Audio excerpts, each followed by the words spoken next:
Okay, Michael, great work. I just briefly looked over this, and your two examples of your shoot here, same subject, same setting, different lighting, are just perfect. Really spot on. Fantastic work here.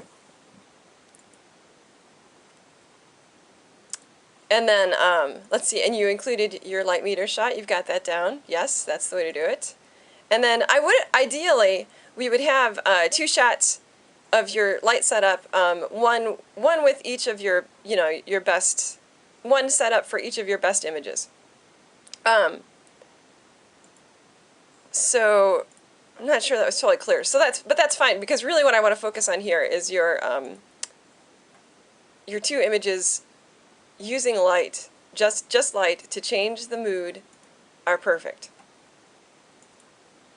Also, your write-up is just fantastic. This is exactly what I'm looking for, because you gave me an explanation of, basically, of how you set up your lights and what you intended to communicate to the viewer through the different light setups. And then you also briefly explained your use of the meter and the different readings that you got. So that's just perfect. Thank you. Thank you, thank you, thank you. It's beautiful when the first assignment comes in perfectly. Early and perfectly. Way to go. Okay, and then here's your contact sheets. And then you used a purple gel here, you say, for your backdrop light. Let's look at the backdrop light here. So, let me reread. I have to look again at your write-up. Hold on.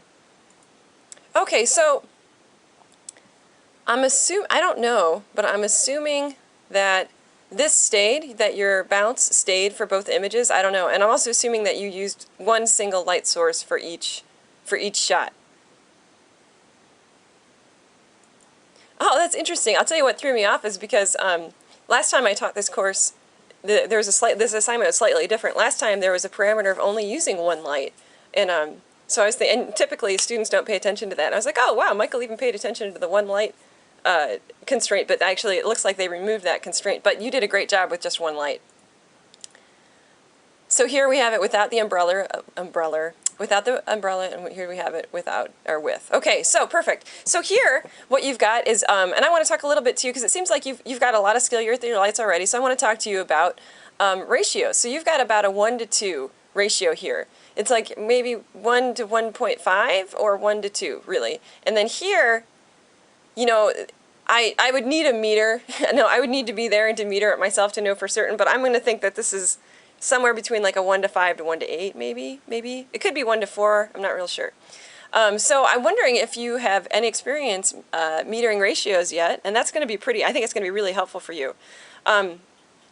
Because of course what you would do is, just like you've got here, you would hold your meter in front of your model's face, but on either side. So one on the shadow side and one on the lighting side.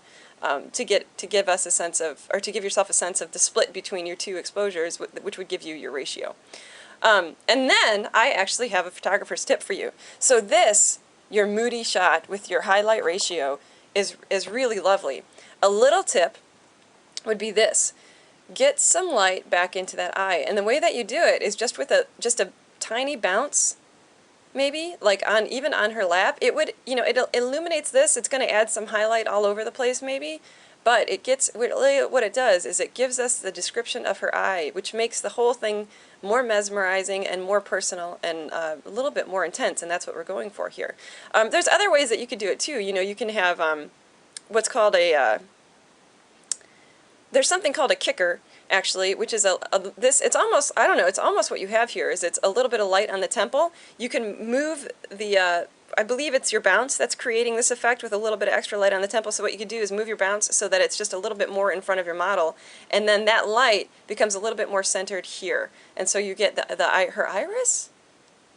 Yep, you get the color of her iris just a little bit more illuminated. So that's it. I mean, I always, lighting terms can be so vague, because I always call this extra light here the kicker. and then I broaden it to illuminate the eye, but I think maybe even in this lecture they have a different name for it. So forgive me if my names don't match the school's names, but the kicker for me is just a little bit of extra light, either on the temple or on the side of the face. That's nowhere near as bright as your key light, and a lot of times that light can be added can be wrapped around to get the eye a little bit. A lot of times too, the lips, and her lips are actually really beautifully described. The volume of her lips are beautifully described here. Anyways, in short, I've already talked for 5 minutes. Gosh, how did that happen? I really wanted to just to make sure that this was done correctly. It's done perfectly. You did a wonderful job keeping the same set and just using lights as a emotive tool to communicate a much different feel. I really couldn't have asked for anything better. The only thing I would have liked to have seen was the light setup for both your both shots. But I have a pretty good sense of how it happened myself. You'll see from the comments from your peers if they get a sense of it. So thanks. Great job, great write-up, perfect citations, and wonderful job on this. Thank you so much.